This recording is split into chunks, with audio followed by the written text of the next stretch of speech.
Suffered some kind of a complete mental breakdown. He ran amok and he killed his family with an axe. Stacked them neatly in one of the rooms of the West Wing, and then he put both barrels of a shotgun in his mouth. Police, they thought that it was what the old-timers used to call cabin fever. Kind of claustrophobic reaction which can occur when people are shut in together over long periods of time. Well, that is quite a story. I've come such a long way. I've been searching for you everywhere. Well, I say, Oh, we're going to be married again.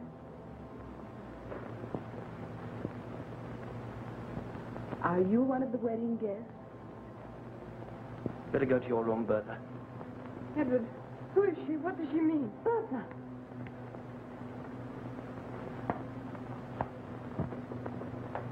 Let me go. Let me go. I must stay with Edward.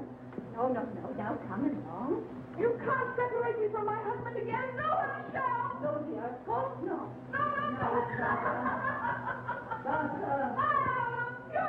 No. So she's a figure of madness, and we know from looking at this book here, Modern Domestic Medicine, which was owned by the Bronte family, heavily annotated by their father, Patrick Bronte.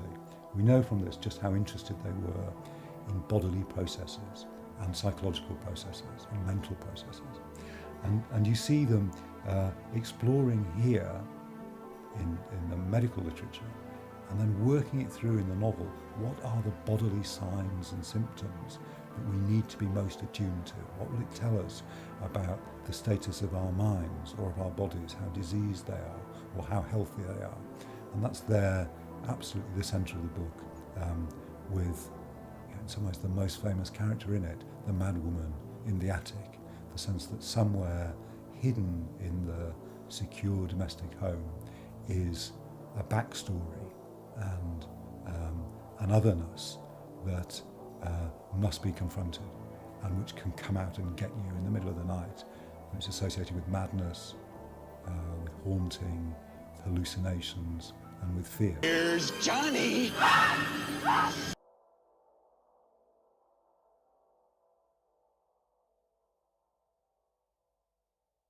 White man's burden, Lloyd, my man. White man's burden.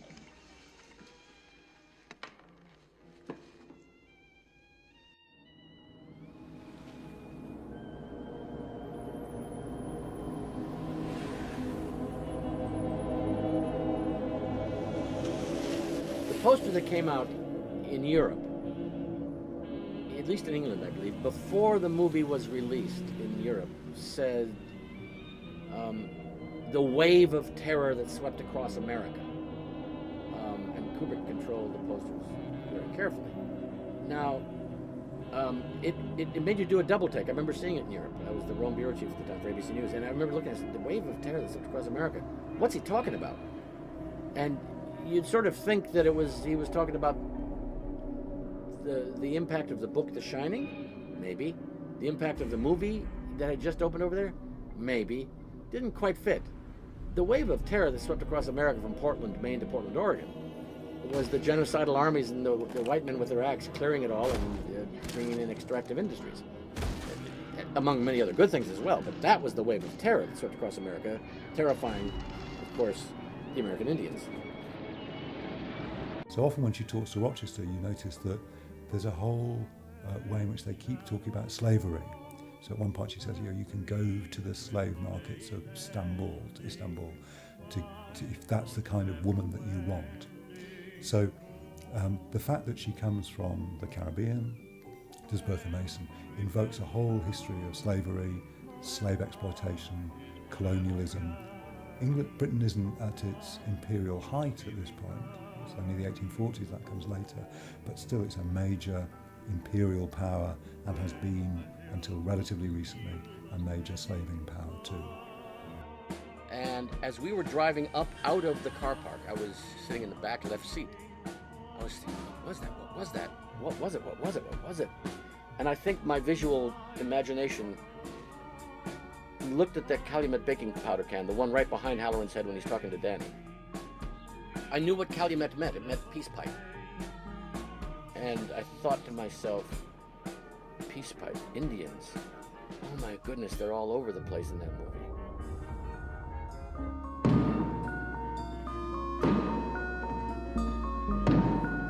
Loser has to keep America clean.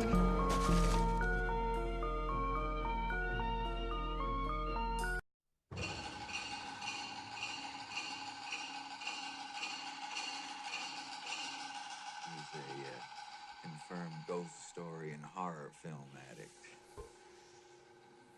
Where Wendy walks in and the lobby is blue, and you've got the cobwebs all around, and it's almost like a Saturday morning kind of horror film suddenly for a second. You kind of go, ooh, what is this, with the skeletons and the cobwebs, and it's kind of cheesy. But then after that, following that, you've got her going down the red hallway, which is on the big screen. That's petrifying. So I think the kind of cheesiness before it helps set up that red hallway.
Afraid of me?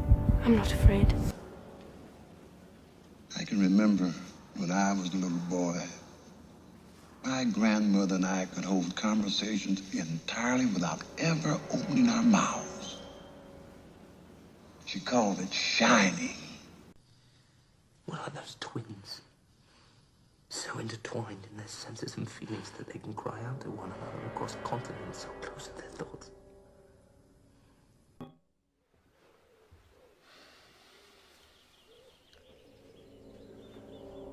This is the only explanation. It must have been half dream, half reality. A woman did enter your room last night, and that woman must have been a servant. It was not a servant. We know how strange things can appear between sleeping and waking. I was not asleep. I know what I saw.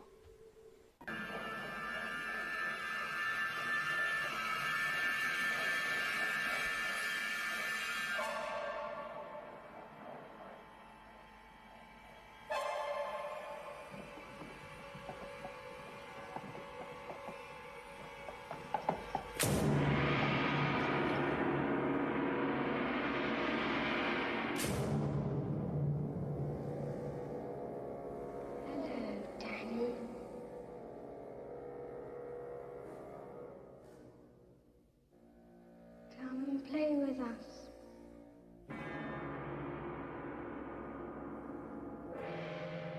Come and play with us, Danny.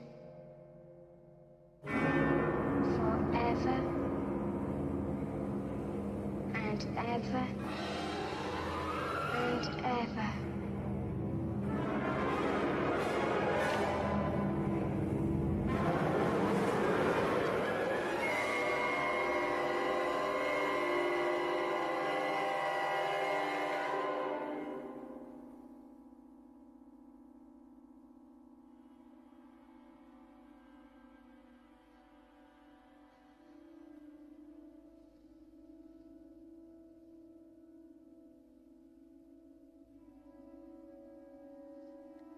Tony, I'm scared.